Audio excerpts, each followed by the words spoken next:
Сәлем достар, сіздермен бірге оңай каналы. Бүгінгі біздің қызықты тақырыбымыз үй ішінде мандарин өсіру. Мандарин үй ішінде де өседі.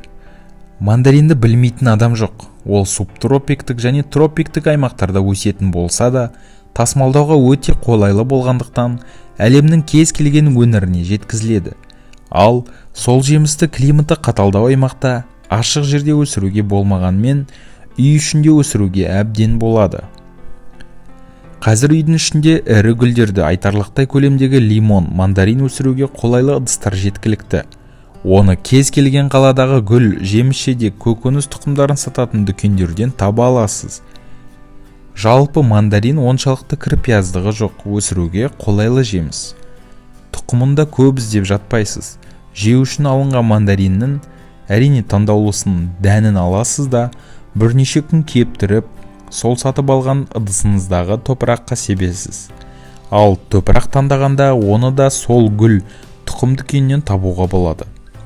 Торфты көп қосудың қажеті жоқ. Цитрустық өсімдікке арналған кез келген жеңіл қоспа жарай береді. Ылғалды топырақта мандарин дәні 2-3 аптада, бәлкім 1 айда өсіп шығып бой көрсетеді. Тіпті кейде өсуінің кідіретіні бар.